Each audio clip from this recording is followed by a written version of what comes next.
Right now, somewhere between Russia and India, a ship is disappearing. Not sinking, not burning, just vanishing. Its GPS signal went dark 6 hours ago. Its name was changed last month. Its flag belongs to a country that has never actually seen this vessel. And inside its rusting hull, it is carrying 2 million barrels of crude oil. 2 million barrels. That is enough to keep every car in Los Angeles running for 3 weeks. Enough to heat every home in Germany for a month. Enough, if it spilled, to contaminate a coastline the size of France. You've never heard of this ship. Neither has the insurance industry. Neither has any government with the power to stop it. That is not an accident. That is the entire business model. There are over 1,000 vessels like this operating right now, moving at this exact moment. They move the oil that heats your home in winter. They carry the fuel that powers the truck that brings your groceries to the supermarket shelf. They are the hidden circulatory system underneath the global energy economy. And every single one of them officially does not exist. This is the shadow fleet. And here is the part that no one in government wants to say out loud. It is not run by criminals. Before we get to who is actually running this, you need to understand what this fleet physically looks like. Because statistics alone will not give you the feeling. And the feeling is the whole point. Forget the modern vessels you have seen in shipping documentaries. Those gleaming, 500-meter giants with their automated cranes, their satellite uplinks, their real-time tracking dashboards, their Lloyd's of London insurance policies covering every barrel of cargo. That is the legitimate world. The shadow fleet is something built on an entirely different logic. Picture a tanker constructed in the 1990s. The steel plates on its hull are so corroded that the rust has stopped being damage and become structure. The kind of rust that does not flake away, it is load-bearing. The ballast tanks that keep the vessel stable have not passed a proper international inspection in over a decade. The engine room runs on spare parts sourced from junkyards in Bangladesh. The crew was hired through a broker in a secondary port city where no one asks for certificates and no one checks references. This ship is longer than 3 football fields placed end to end. It weighs more than the Empire State Building. It is carrying a cargo worth more than most skyscrapers in your city. And it has no valid insurance. None. Zero. When a legitimate tanker has an accident, Lloyd's of London pays. When one of these vessels has an accident, nobody pays. Because technically, nobody owns it. The ownership chain leads through 4 shell companies and ends at a dissolved firm registered in a country that no longer exists under that name. Now, multiply this by 1,000 ships, all moving simultaneously, through the same narrow choke points that every barrel of global oil must pass through. The Strait of Hormuz, where 20% of the entire world's oil supply passes every single day through a channel barely 50 kilometers wide at its narrowest. The Turkish Straits, where the Black Sea meets the Mediterranean and tankers queue for days. The Strait of Malacca, the sliver of water between Malaysia and Indonesia that carries 40% of global maritime trade and has almost no margin for error. 1,000 uninsured, uninspected, GPS dark ships, moving through the most congested and geopolitically sensitive waterways on the planet. That is not a metaphor for risk. That is the operational reality. Every Tuesday. Here is how the invisibility actually works. Because disappearing from the world's tracking systems is not as simple as flipping a single switch. It is an engineered process. It starts with the AIS transponder. Every commercial vessel is legally required by international maritime law to broadcast its position continuously and automatically. Think of it like a permanent phone call to the entire world, running 24 hours a day. I am here. I am this vessel. I am traveling this route. I am expected at this port on this date. The entire architecture of global shipping, port scheduling, insurance underwriting, sanctions enforcement, Coast Guard coordination, is built on this signal being on. Shadow fleet operators turn it off. Or they spoof it, broadcasting a false position while the ship moves somewhere else entirely. Satellite imagery analysts have documented vessels that appear, according to their AIS signal, to be sitting in port in Singapore while thermal imaging shows them conducting ship-to-ship oil transfers in the middle of the Banda Sea.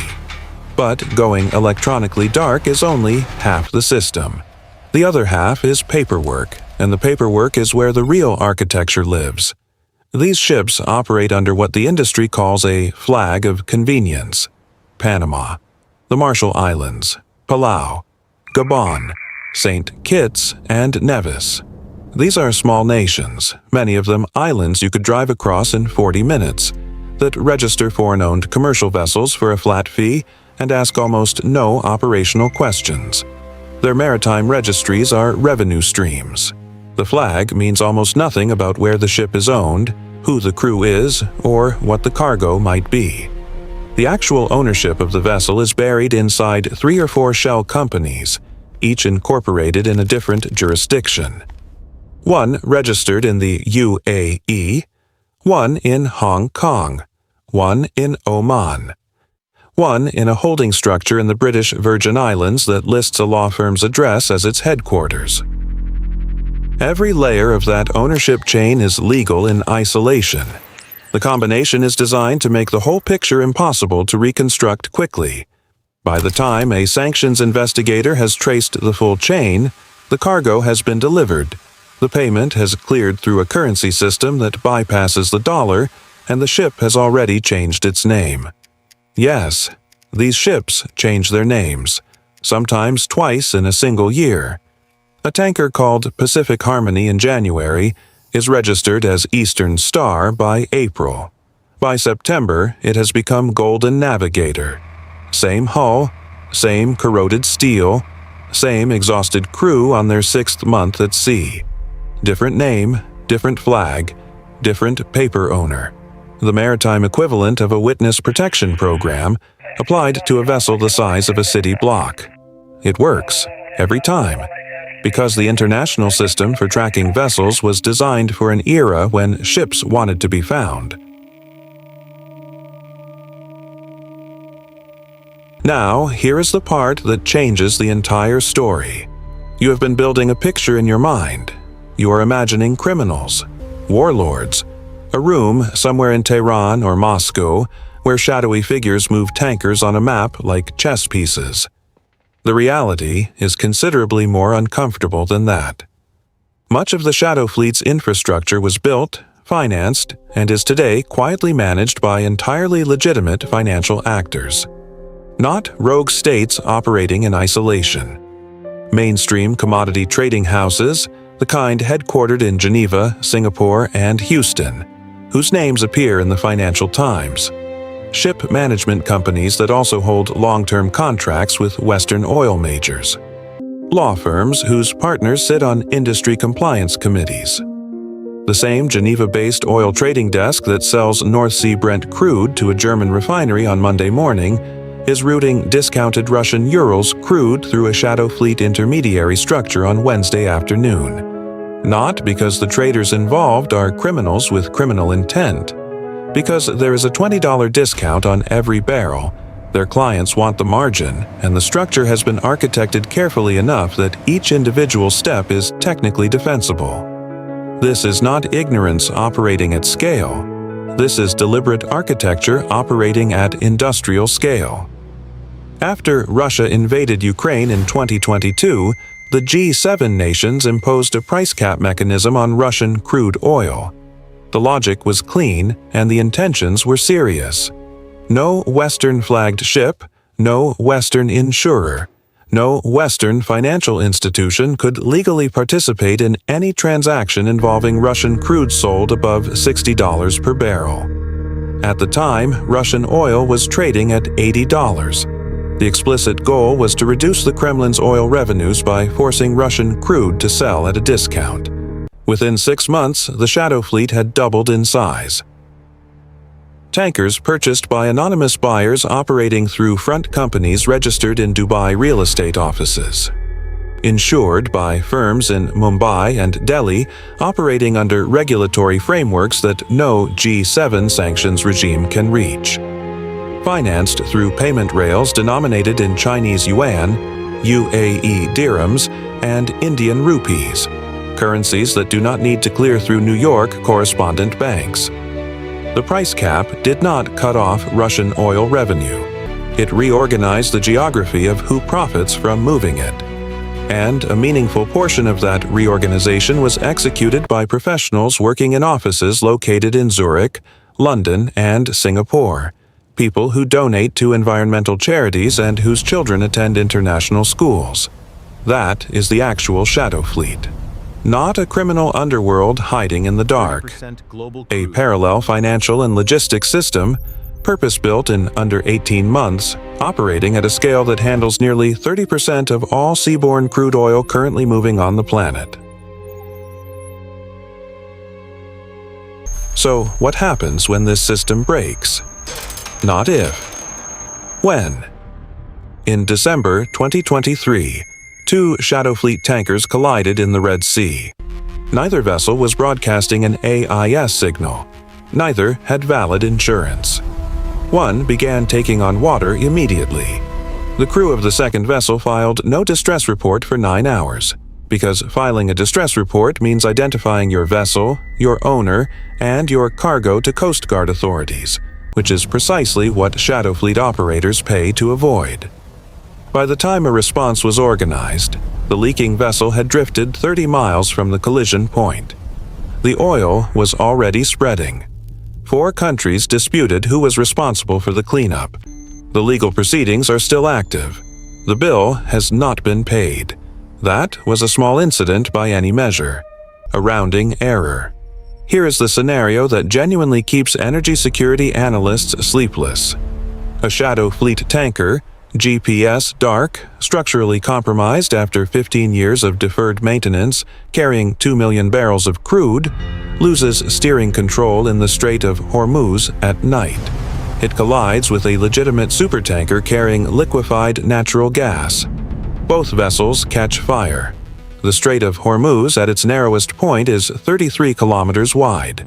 That is roughly the distance between Manhattan and Newark. The strait closes, not for a morning, not for a day, for weeks. The salvage operation for 2 burning, partially sunken vessels in a strait that Iran, Oman, and the United States all claim overlapping jurisdiction overtakes weeks under optimal conditions. During those weeks, 20% of the world's daily oil supply stops moving. The global oil price does not increase by 10 or 15%. It doubles, possibly overnight. Your gas bill does not go up a little. It doubles. Every product in your grocery store that arrived by truck, which is almost every product in your grocery store, gets more expensive. Not in 6 months when supply chains readjust. Immediately. Because the cost of fuel is baked into the price of every physical object you purchase, and that cost just doubled.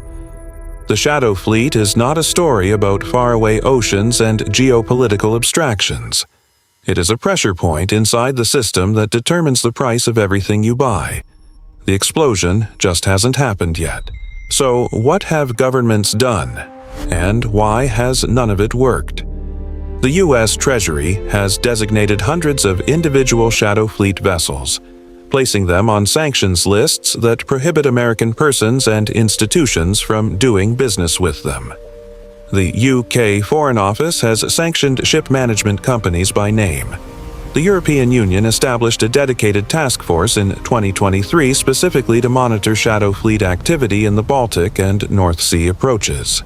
The fleet has grown every single year since enforcement began. Because sanctioning a Shadow Fleet tanker is operationally equivalent to trying to catch smoke with your bare hands. You designate the vessel. It changes its name and re-registers under a new flag within 30 days. You trace and sanction the owning company. The company dissolves, reconstitutes under a new name in a new jurisdiction, and resumes operations within 60 days. You cut off the payment channel. A new payment structure emerges that routes through financial systems your sanctions regime has no jurisdiction over. The shadow fleet does not resist enforcement. It flows around it, like water finding a new path downhill. And it possesses one structural advantage that no government enforcement apparatus can match. It moves faster than international law. The fleet adapts in weeks. New regulations take years. In 2022, before the Ukraine sanctions, credible estimates placed the shadow fleet at fewer than 200 vessels. Today, the estimate is 1,400. Every major Western sanctions announcement targeting the fleet has been followed within months by measurable fleet expansion. The sanctions are not containing this system. In a very real operational sense, they have been its primary growth driver. The tanker is still out there. Right now, tonight, as you watch this. No signal, no verifiable name, no insurance policy that pays when something goes wrong. Carrying enough oil to fill 80 Olympic swimming pools, moving through a waterway with no margin for error, toward a buyer who is not supposed to be buying it. The energy that heated your home last winter, the fuel in the delivery truck that brought your last online order to your door, the gasoline you put in your car this week. Follow any of those supply chains backward far enough, and somewhere in the chain, there is a vessel that the world has collectively agreed to pretend does not exist.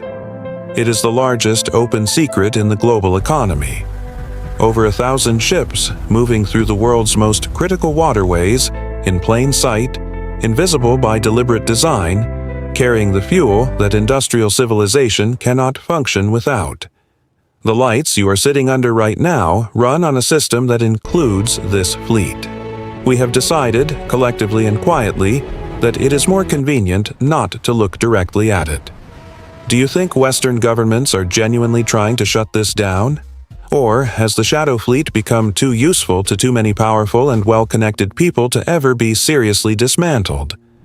Leave your answer in the comments, because there is no clean answer, and I want to know what you think.